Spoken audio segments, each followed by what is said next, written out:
Imagine you're one of the first human beings, and you're walking with your kid, and you see a lion. And you don't know what a lion is, so you take your kid over to play with him. And the lion eats your kid. So you go home, and you're sad, but it's okay, you get your wife pregnant, and in 5 years, you're walking again with your new kid, and you see a lion far away. This time you hide with your kid, and the lion eventually leaves, and you both survive. So you come out, you start walking with your kid again, and a bird flies over, and all of a sudden, your kid drops dead. And you go home sad again, you get your wife pregnant again, and you make a promise to yourself. You're going to make sure that you hide your new kid from lions, and that you'll hide him if you see a bird flying over. So there are two ways that we think. Both of the decisions that you made are based on the fast, automatic thought process which Kahneman calls System 1.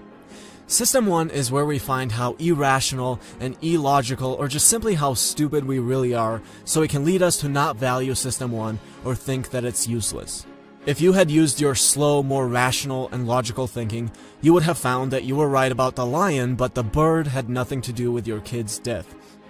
But we should value System 1 because it has huge benefits. It's the reason why we've survived. Yes, maybe at the cost of some really ridiculous assumptions like your kid dying every time a bird flies over, but if we had rationally thought about what a loud noise might mean and analyze it carefully instead of being scared and running away from it immediately, we wouldn't be here. So big idea 1 is understanding System 1 and System 2. There are huge benefits to both systems. The problem, however, really arises when we use System 1 instead of System 2 when System 2 would be the appropriate system to use. And this leads us to all kinds of biases and fallacies that are not optimal. It's not optimal to think that if a bird flies over, your kid will drop dead. So if I were to ask you these two questions, what would your answer be? 1. Is the height of the tallest redwood more or less than 1,200 feet? And 2. What is your best guess about the height of the tallest redwood? So one group was asked these questions, and another group was asked the exact same questions, except instead of 1,200 feet in the first question, this time they were asked whether the height of the tree was more or less than only 180 feet. So what do you think the answers looked like? The first group's mean guess was 844 feet. The second group's mean guess was only 282 feet. That is a huge difference. This is what is known as anchoring. So ask yourself, and throughout this video, how can knowing this be useful to you? Dan Ariely, one of my favorite economists, talks about how we have no idea about most things and what they should cost. If you're not an expert, just like we aren't in most things, you don't know how tall a redwood tree should be. I don't know what a microwave should cost when I go buy it. Should it be $99? $199? I have no idea. So we use different ways to approximate what it should be, and anchoring is one of them. So again, how is this useful to you personally? If you're the buyer, do you want to look at the MSRP and be anchored to that? If you're selling something, how do you want to set up your MSRP to use anchoring to your advantage? Big idea 2 is understanding anchoring. So one of the things that I really enjoy about my life is the peace of mind I have while doing things. When I visit somewhere, I'm not worried about a terrorist attack, and when I fly there, I'm not worried about the plane crashing. And that peace of mind largely comes from the fact that I'm not really a big consumer of mainstream media. But I meet people all the time who are really constantly worried. Have you seen how terrorism is taking over the world? What are we headed towards? Have you seen how planes are just crashing all the time now? But in reality, it's not like the chances of those two things have risen in some dramatic proportion. They're highly unlikely, and I mean a probability very close to 0 that your plane will crash. And this is what is known as the science of availability. Even an event that has an almost non-existent probability of happening to you can be assigned a reasonable or even a high probability by you just because of what's available to you.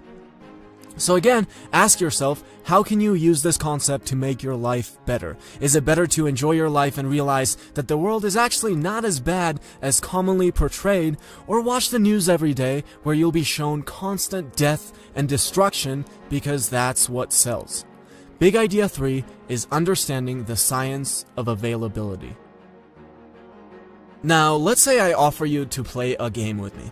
We're going to flip a coin, and if you win $1,000, and if you lose $1,000. Do you want to play that game? If you're like most people, that is a game that you do not want to play. What if we change the rules a little bit? If you win 1,100, and if you lose only 1,000. From an expected value point of view, that is a good game to play. But if I asked you to play that game right now, and you knew that there was a 50% chance of losing your 1,000, if you're like most people, you still wouldn't play, even though there's also a 50% chance of winning 1,100. This is called loss aversion. Most people are very loss averse. In fact, you have to offer somewhere about $2,000 to get people to play. Now, this might be interesting, but again, ask yourself, how can you use understanding this in your life? You know you're going to be more convincing explaining to someone what they're risking losing instead of what they could possibly gain. So maybe you want to convince someone that being an alcoholic is bad. How do you want to go about doing that? Do you want to talk about how they could possibly gain a better job and make more money if they overcome this problem? Or do you want to tell them how they're going to lose their loved ones, like their spouse and children? Big idea 4 is understanding loss aversion.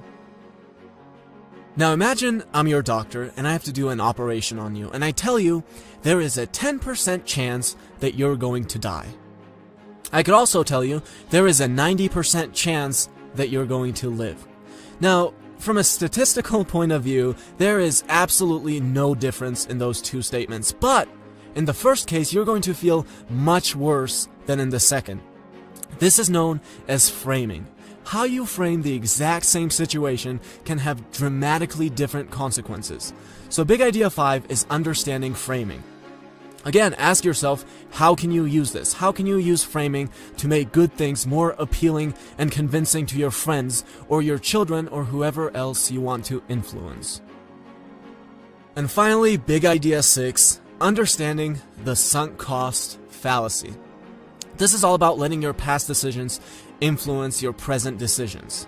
So think of John. He has no idea about poker, but he thought he would go gamble and play. Fast forward into the night, and John has now lost $1,000 and hasn't won anything. Now, if John looks at the odds of his winning from this moment on, which would require the use of System 2, which he's probably not going to use, he would find that the best thing to do is completely disregard the 1,000 and get up and leave. The 1,000 already lost has nothing to do with what his odds are starting from this moment, but John is going to be heavily influenced by the $1,000 and most likely keep playing and losing even more. Let me give you another example. Jen bought 50 boxes of candy a few months ago. So her house is full of candy, but she now finds out about the importance of eating healthy, and she realizes that the candy actually hurts her, but she can't just get rid of it. She paid money for it at some point, so it's really hard for her, even though the candy is going to hurt her. Now, you might look at John and Jen and say, what a bunch of idiots, but the reality is that you and I are no different. Look around your house right now. How much stupid shit have you bought over the years that's now just laying there, taking up space, bothering you? You're never even going to use it again, but you don't get rid of it. There is no difference between Jen or John and you in this situation. The chair that you bought gets in the way all the time. There's no room for it in your little house. It's causing you pain, but how can you get rid of it? You paid $59 for it at some point. This is what is known as the sunk cost fallacy. Your past decisions shouldn't affect what is good for you now. If you paid money for a bunch of candy at some point, it doesn't mean that it's good for you to keep eating it.